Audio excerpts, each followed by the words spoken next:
ሰላም አድማጮች እንደምን አላችሁ? በኤርሰን ቻናል ላይ እንገኛለን። አርሰናል ትናንትና ኮሞን ገጥሞ የቀድሞ ውድድር ዘመን ዝግጅቱን አጠናቋል። ከዚህ በኋላ የኮሚኒቲ ሺልድ ጨዋታ ይጠበቃል። ከኮሚኒቲ ሺልድ ጨዋታ በኋላ ደግሞ የአርሰናል የውድድር ዘመን ይጀምራል 2026-27።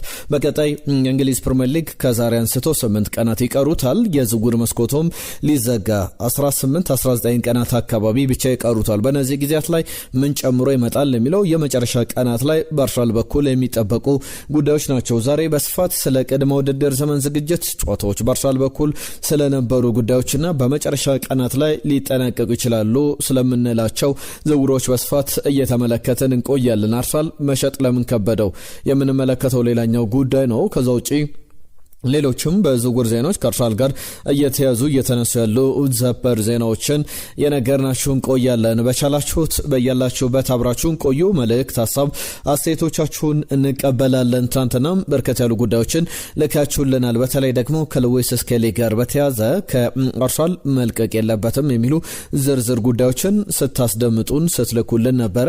በቀጥታ መለስ ብለን ወደ እናንተ የምናነሳቸው ጉዳዮች ናቸው። ለዛሬም ጥያቄዎችን አስቀድመን እንጀምራለን። የቅድመ ውድድር ዘመን ዝግጅት ጨዋታዎች በሙሉ ተጠናቋል።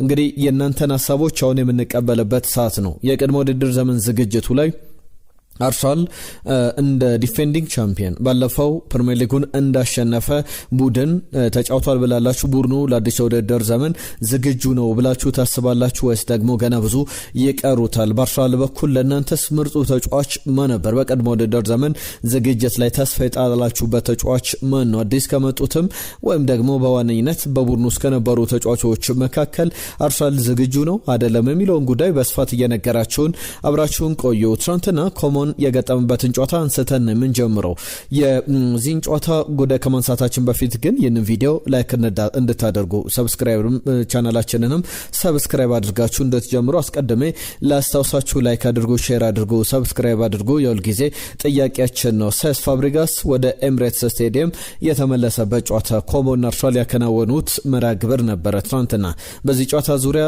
ሊነሱ የሚገባቸው ነጥቦች አሉ። ትናንትና በመጀመሪያ አሰላለፍ ላይ ኬፓ አሪዛባላጋ እንዲሁም እነ ቲዮ ጁልኔም በአይነት ተጫዋቾች ማርላን ሰሎሞን፣ ገብርኤል ማጋለሽ፣ ፒየሮ ኤንካፒያ ተሰልፈው ነበረ። ሉዊስ ስኬሊ፣ አበረቼዜ በአማካኝ ስፍራ ላይ ማክስ ዶመን፣ ኤታን ዋኔሪ፣ ገብርኤል ማርሼሊ፣ ገብርኤል ጀሱስ ከፊት ነበሩ። ከዛ በኋላ ደግሞ ገብርኤል ጀሱስ በቪክቶር ዮኬሬሽ 32ኛው ደቂቃ ላይ፣ ፋቪዮ ቬራ በአበረቼዜ 32ኛው ደቂቃ ላይ፣ ዳቪድ ራያ ሰከንዳፉን ተጫውቷል። ክርስቲያን ሞስኬራ በገብርኤል ማጋለሽ ከ46ኛው ደቂቃ ወይም ሰከንድ አፍ ጀምሮ ተጫውቷል። ብሩኖ ጎማሬች በማክስ ዳውማን የተቀየረ ተጫዋች ነው። ማርቲን ኦዴጋርድ ኤታን ዋኔሪን ቀይሮ ገብቷል።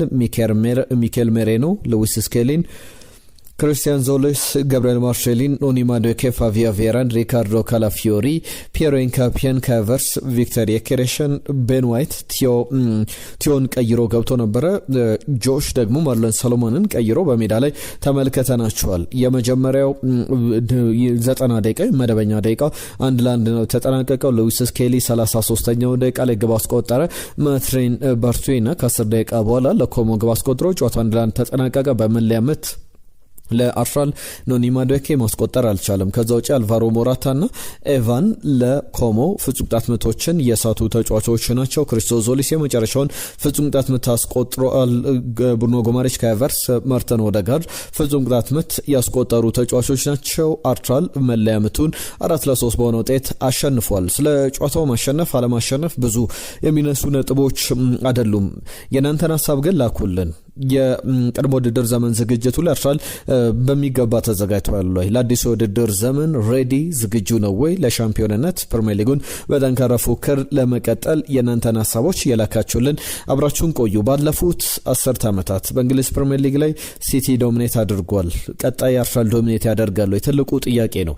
6 ጊዜ ፕሪሚየር ሊጉን ሲቲ አሸንፏል። 2 ጊዜ ሊቨርፑል፣ 1 ጊዜ ቼልሲ፣ 1 ጊዜ ደግሞ አርሰናል የፕሪሚየር ሊግ አሸናፊ ነበሩ ባለፉት 10 ዓመታት ፔፕ ጋርዲዮላ ከመጣ ጀምሮ አንቶኒዮ ኮንቴ ያሸነፈ፣ አርነ ስሎት እንዲሁም ደግሞ የርገን ክሎፕ አንዳንድ ዋንጫዎችን፣ ሚካኤል አርቴታ አንድ ዋንጫ፣ ማንቸስተር ሲቲ እና ፔፕ ጋርዲዮላ ደግሞ 6 የፕሪሚየር ሊግ ክብሮችን አሳይተውናል።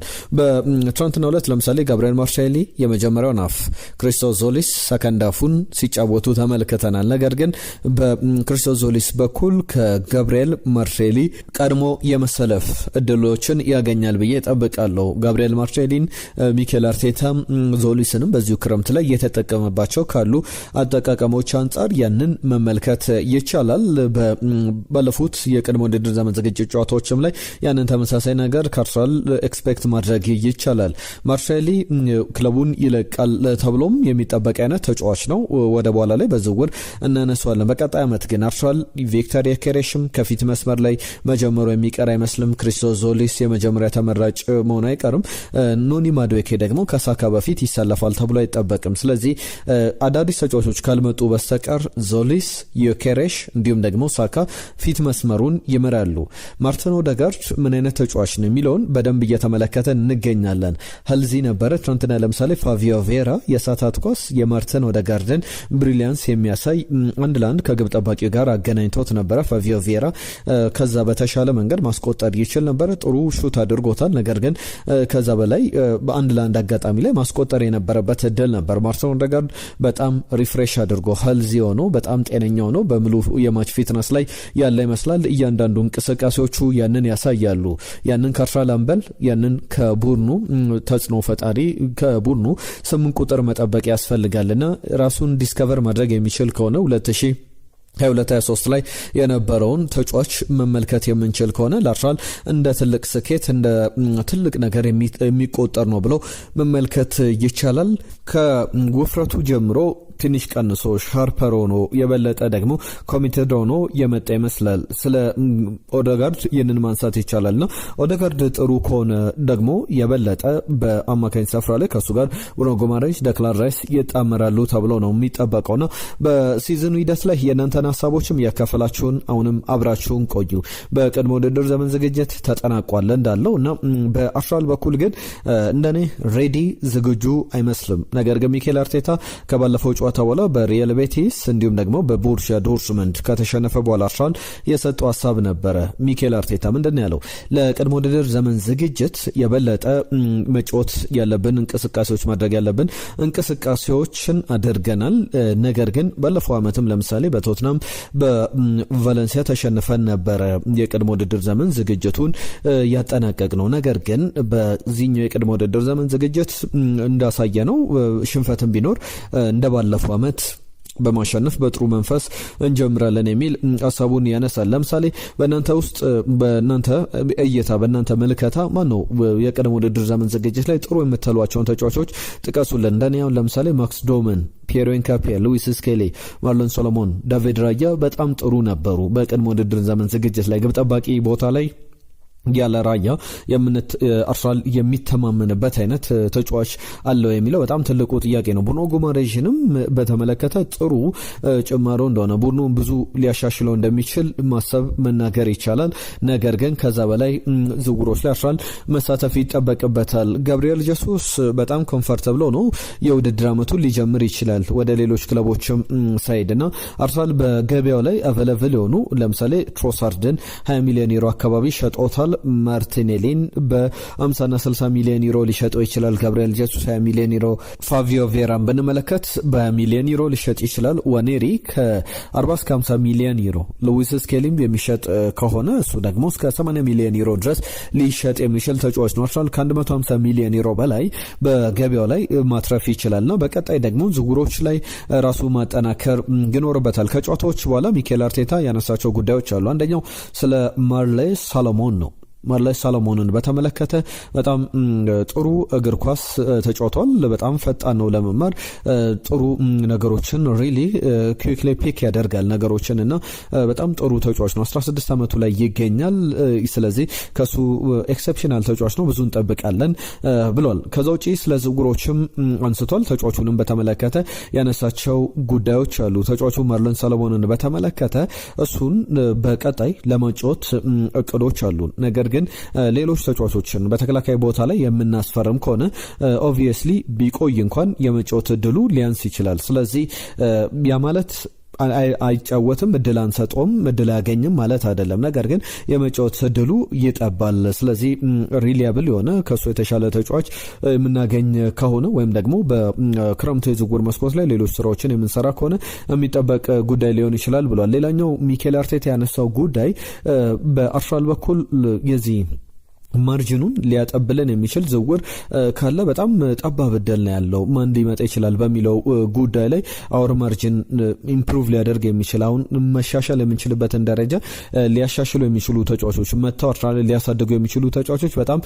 ጥቂት ናቸውና እነሱ ተጫዋቾች ላይ ጥረት እናደርጋለን ተጫዋቾችን ለማምጣት። ነገር ግን አሁንም የሚኬል አርቴታ ሐሳብ ዝም ብሎ ዝውውሮችን ለማድረግ ብቻ ዝውውሮችን አናደርግም የሚል አይነት ሐሳብ ያለው እንደሆነ ተመልክተናል። ሁሉም እነዚህ በዋነኝነት በሚኬል አርቴታ የተሰጡ አስተያየቶች ናቸው።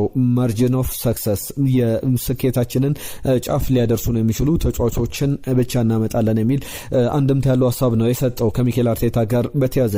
ስለ ጋብሪኤል ማርሴሊ ግን እንመልከት። ጋብሪኤል ማርሴሊ በ45 ሚሊዮን ዩሮ እናስፈርመው የሚል ጥያቄ ከጋላታሳራይ ቀርቧል። ዚ አትሌቲክ ነው ምሽቱን ይዞት የወጣው ዘገባ እንደሚያሳየው ከሆነ 45 ሚሊዮን ዩሮ 38.4 ሚሊዮን ፓውንድ ወይም ደግሞ 51.8 ሚሊዮን ዶላር አካባቢ ጋላታሳራይ ለተጫዋቹ ለመክፈል ፍላጎት አለውና በተለያዩ ሪፖርቶች ይህንን እየተመለከተን እንገኛለን። 25 ዓመቱ ላይ ይገኛል። ተጫዋቹ በአርሰናል መቆየት ይፈልጋል።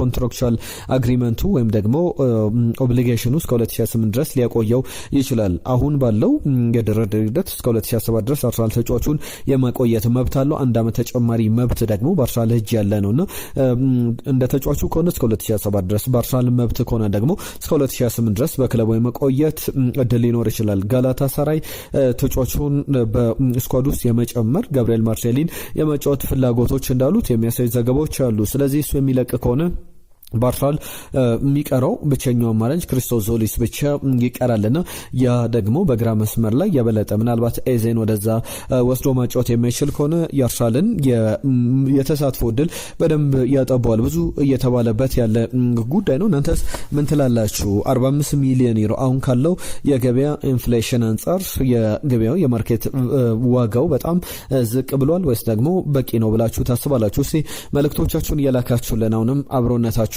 አሳዩን። በቀጥታ የእናንተን ሀሳቦች ወደ ማቅረብ ነው የምንሄደው። በርከት ያሉ ጉዳዮችን አሁንም እናነሳለን። ከእናንተ ጋር በተያዘ የምናነሳቸው ጉዳዮች አሉ። ትናንትና በስፋት መልእክቶቻችሁ መጥተውልናል። ትናንትና ከመጡልን መልእክቶች መካከል የመጀመሪያው መልእክት ትናንትና በስፋት ሉዊስ ስኬሊን የተመለከቱ መልእክቶች ነው የመጡልን። የመጀመሪያው መልእክት ደግሞ ሉዊስ ስኬሊ መሸጥ አለበት ወይስ ደግሞ ሉዊስ ስኬሊ በአርሰናል መቆየት አለበት የሚለውን ጉዳይ በተመለከተ ጥያቄ አቅርበን ነበር። የእናንተ መልእክቶች መተውልናል። አንደኛው አህመድ ኢሳ በጭራሽ መሸጥ የለበትም ብሎናል። ዮሱፍ መሐመድ ልልቀቅ ካለ መልቀቅ አለበት 50 ሚሊዮን ፓውንድ ቢሆን የሚል መልእክቱን ልኮልናል። ሽመልስ ከኳታር ሰላም ቤስቶች እንዴት ከረማችሁ?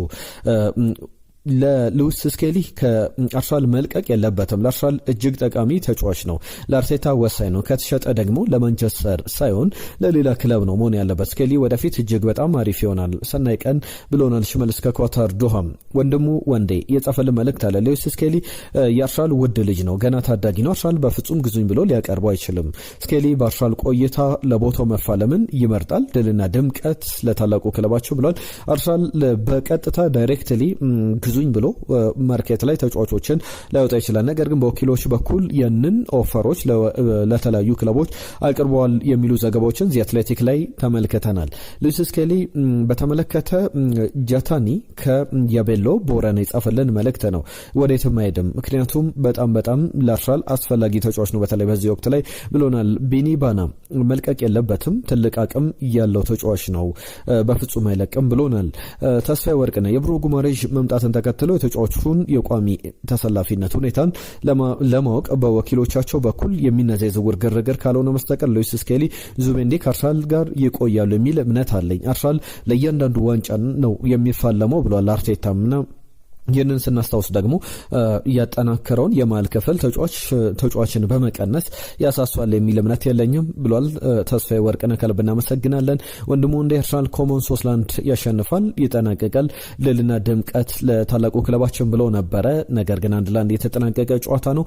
ማስረሻ ስለ ሉዊስ ስኬሊ የሚወራው ነገር ትክክለኛ አይመስለኝም የሚል ተመሳሳይ እንድምታ ያለው ሀሳብ ልኮልናል። ተሾመ ኃይሌ ተሸከረሽ ስለ ስኬሊን በተመለከተ ገና ጉማሬጅ መፈረሙ ሲረጋገጥ ከዙቢ ወይም ደግሞ ከእርሱ አንዳቸው የኖርትጋርድ እጣ ሊደርሳቸው እንደሚችል ወይም ኦቨር ቤንች ሊሆኑ እንደሚችል ስጋቴን አስቀምጬ ነበር። እንደኔ ስኬሊ እድሜው አነስ ከማለቱ አንጻር የማደግ ዕድል ያለው በመሆኑ ከመሸጥ ይልቅ እንደ ዶርትመንድ፣ ላይፕዚግ አይነት ኮሞ አይነት ክለቦች በውሰት ቢሄድ የተሻለ ነው ብሏል። በእርግጥ ተሸከረሽ እንዳነሳሉ የሴስ ፋብሪጋስ ሀሳብ በኮሞ የአርሰናልን ተጫዋቾች ብናገኝ ለምሳሌ እነ ማክስ ዳውመን አይነት ተጫዋቾች በውሰት ብናገኝ አቅማቸውን ማሳደግ እንችላለን አይነት ሀሳቡ ሲሰጥ ነበር ትናንትና ጨዋታው ከተጠናቀቀ በኋላ። ነገር ግን አርሰናልን በተመለከተ ተሸከረሽም ሌሎችም አድማጮች ያነሱት ጉዳይ ለዋና ተቀናቃኞቹ መሸጥ እብደት ነው ብሏል ተሸም። ሌላው የአልቫሬዝ ዝውውር በዚህ ልክ የሙጥኝ ማለቱ አርሰናልን አልወደድኩትም፣ ልጁ ልቡ ያለው ባርሰሎና ነው ያለ ለማስፈረም መጣር አልታየኝም። ይልቅ ኬነን ዩልዴዝን ከሎኖሚጋ ጎትሰን ለማስፈረም ቢጣጣር መልካም ነው። የሳሊባ ተተኪ የቲምበርም ተጠባባቂ በዚህ ቦታ ላይ መዘንጋት የለበትም አርሰናል ዝውውር ብሎናል። አቤል ቀድር የጻፈልን መልእክት አለ። ማይልስ ሉዊስ ስኬሊን የማይነካ ተጫዋች ነው መሆንም አለበት፣ እርሱ የአርሰናል ብራንድ ነው ብሎናል። አስፋው በፍጹም ሉዊስ ስኬሊ መሸጥ የለበትም ብሎናል። ኦልዋን የጻፈልን መልእክት አለ። ሉዊስ ስኬሊ መሸጥ የለበትም፣ ከሄደም በውሰት ነው መሆን ያለበት፣ እንደ ሳሊባ ጎልብቶ አድጎ ተሻሽሎ እንዲመጣ የሚል መልእክቱ ልኮልናል። መስፍን ስኬሊ መቆየት አለበት ብሎናል። ደጀኔም የጻፈልን መልእክት አለ። ባህሩ አዱኛ በታምር መሸጥ የለበትም ብሏል። የውሸት ዜና ነው ያለን ደግሞ ደጀኔ ነው። ደጀኔ በትክክል እንደዛ የውሸት ዜና ሳይሆን በትክክል እየተነሳ ያለ ጉዳይ ነው። ሚኬል አርቴታ ለምሳሌ ትናንትና አንድ ያነሳው ጉዳይ አለ ከዝውውሮች ጋር በተያዘ ስለ ሉዊስ ስኬሊም ኢሞሽናል ተጫዋች ነው። ትናንትና ግብ ሲያስቆጥር ያሳየውን ምልክት ብቻ አይታችሁ ያንን ልትረዱት ትችላላችሁ። ስፔኩሌሽኖች፣ ጭምጭምታዎች፣ የዝውውር ሀሳቦች ሁሌም ይነሳሉ። ተጫዋቹ ጥሩ ሲጫወት የሚነሱ ነገሮች ናቸውና ያ ደግሞ ለተጫዋቹም ለኛም ጥሩ ነው የሚል ሀሳቡን ብቻ ሰጥቶ ነው ሚኬል አርቴታ የዘጋው። ሌሎች አሰልጣኞች ቢሆኑ ጭራሽ ከክለቡ አይለቅም ብለው እንኳን ማረጋገጫ የሰጡ ነበር። ሚኬል አርቴታ ግን ያንን ማረጋገጫ ትናንትና አለመስጠቱን ተመልክተናል። ሁሉም እነዚህ በዋነኝነት ከሉዊስ ስኬሊ ጋር በተያያዘ የሚነሱ ናቸው። ክርስቲያን ሮሜሮን በተመለከተ አርሰናል ይፈልገዋል ሲባል ነበር። ወደ አትሌቲኮ ማድሪድ የመሄዱ ነገር እርግጥ ሆኗል። አሁን ከክርስቲያን ሮሜሮና ከኤዝሪ ኮንሳ ሲባል ነበር። አሁን ፊቱን አርሰናል ወደ ኤዝሪ ኮንሳ ማዞሩ አይቀርም። ኤዝሪ ኮንሳን ግን በ60 ሚሊዮን ፓውንድ ሚኬል አርቴታ፣ አንድሪያ ቤርታ የአርሰናል ቦርድ ከፍለው ያስፈርማል ወይ የሚለው በጣም ትልቁ ጥያቄ ነው ብሎ በትክክል መናገር ይቻላልና በቀጣይም የበለጠ ብዙ ልናነሳው የምንችለው ጉዳይ ነው። ትናንትና በኮሞ ጨዋታ ላይ በአርሰናል በኩል እነ ሚኬል ሜሬኖ፣ ዳቪድ ራያ ከዛ በተጨማሪም ማዲዌኬ የመጀመሪያ ኤዜም የመጀመሪያ ደቂቃቸውን በቀድሞ ውድድር ዘመን ዝግጅት ተጫውተዋል። ሳካ፣ ራይስ፣ ዙቢሜንዲ ደግሞ ለቀጣይ ለሳምንቱ መጨረሻ ጨዋታ የኮሚኒቲ ሺልድ ጨዋታ ላይ እንመለከታቸዋለን ተብሎ እየተጠበቀ ያለ ጉዳይ ነውና ነሳካ፣ ቡካዮ ሳካን፣ ዴክላን ራይስን እንዲሁም ደግሞ ማርተን ዙቢሜንዲንና ሌላኛው እነዚህ ሶስት ወሳኝ ተጫዋቾች ናቸው። ሌሎቹ አራት ተጫዋቾች ዓለም ዋንጫ ላይ ዘግይተው እስከ ፍጻሜው እስከ ግማሽ ፍጻሜው ተጓዙት ኤዜ፣ ራያ፣ ሚኬል ሜሬኖና ማዱዌኬ ግን ትናንትና በሜዳ ላይ ተመልክተናቸዋል። ኡሊያን አልቫሬዝ ከዲየጎ ሲሞኒ ጋር ስለመነጋገሩ ሰምተናል። በዚህ ጉዳይ ላይ በቀጣይ አዳዲስ ጉዳዮች ይጠበቃሉ። ነገር ግን የንግግራቸው መጨረሻ በምን ተቋጨ የሚለው እስካሁን በአርሰናል በኩል የተሰሙ ጉዳዮች የሉም። ፉትቦል ኢንሳይደር አርሰናል ብራድሊ ባርኮላን ለማስፈረም አሁንም ጥረት ያደርጋል የሚል ዘገባን ይዞ ወጥቷል። ነገር ግን ብራድሊ ባርኮላን ለማስፈረም ጥረት ያደርጋል የሚለው ዘገባ ብቻ በቂ አይመስልም። ከዛ የተሻለ ነገር በአርሰናል በኩል በሊቨርፑልም በኩል እየተሄደበት አይደለም። የድርድር ሂደቱ በተለይ ደግሞ 145 ሚሊዮን ፓውንድ አካባቢ ለተጫዋቹ ይከፈለኝ ብሏል የሚሉ ዘገባዎችን በፓሪስ ሰን ዠርመን በኩል ተመልክተናልና ብራድሊ ባርኮላ ደግሞ የሁሉ ገንዘብ ወጥቶበት የሚመጣ ተጫዋች ነው የሚለው በጣም የሚያጠያይቅ ጉዳይ ይመስላል። የፒኤስጂው ፕሬዝዳንት ናስር አልካላይፊ ግን አንድ ጉዳይ ሲያነሱ ተመልክቻለሁ። በእርጋታ ነገሮችን ለማጠናቀቅ እየሰራን እንገኛለን ብለዋል ናስር አልካላይፊና ብዙ ወሬ እናበዛም፣ ነገር ግን ነገሮች እንዲጠናቀቁ ጥረቶች እናደርጋለን። ሁሉም የኛ ተጫዋቾች ለኛ እስከፈረሙ ድረስ አስፈላጊ በጣም የቡድኑ አስፈላጊ ወሳኝ ተጫዋቾች ናቸው። ስለዚህ በዛ ደረጃ እንቀጥላለን ብለዋል። ለፓሪስ ሰን ጀርመን 152 ጨዋታዎችን አድርጓል ብራድሊ ባርኮላ 37 ግቦች 39 ለግብ የሆኑ ኳሶችን አቀብሏልና በሚቀጥሉት ጊዜያት ላይ እንግዲህ በአጠቃላይ 14 ዋንጫዎችን አሸንፏል። 2 የቻምፒየንስ ሊግን የሊጓንን ደጋግሞ ማሸነፍ ችሏል። በጣም ትልቅ ክብሮችን አንስቷል ማለት ይቻላልና ከብራድሊ ባርኮላ ጋር በተያዘ የፒኤስጂው ፕሬዝዳንት ነስር አልከላይፊ እንዳሉት በሱ ዙሪያ በጣም ጠንክረን እየሰራን እንገኛለን፣ ነገር ግን በእርጋታ ነው ነገሮችን ለማጠናቀቅ የምንፈልገው ብለዋል። የዛሬን ግን መረጃዎቻችን እዚህ ላይ እናጠናቅቃለን። በአርሰናል በኩል ቀዝቀዝ ያለበት የዝውውር ቀናትን ተመልክተናል። ባለፉት ቀናት አዳዲስ ጉዳዮች ሲኖሩ ደግሞ በአዳዲስ መንገዶች እንመለሳለን። ሀሳብ አስተያየት መልእክቶቻችሁን ደግሞ እንቀበላለን። ያነሳናቸው ሀሳቦች ላይ ፕሪሲዝኑ እንዴት ተጠናቀቀ፣ የቅድመ ውድድር ዘመን ዝግጅቱ አርሰናል ለሊጉ ለኮሚኒቲ ሺልድ ጨዋታ ዝግጁ ነው ብላችሁ ታስባላችሁ ወይስ ደግሞ ገና ብዙ ይቀረዋል? ለእናንተስ የፕሪሲዝኑ ምርጡ ተጫዋች ማን ነበረ? ጥሩ የተንቀሳቀሱ ተስፋ የተጣለባቸው ተጫዋቾች የምትሏቸውን ሀሳባችሁን አካፍሉን። መልእክቶቻችሁን እንቀበላለን። የጋብሪኤል ማርሴሊን ጉዳይ፣ የብራድሊ ባርኮላን ጉዳይ በዋነኝነት አንስተናል። ነገ በአዳዲስ ጉዳዮች እንመለሳለን። የዛሬን እዚህ ላይ ያበቃን። ጤና ይስጥልን ብለናል።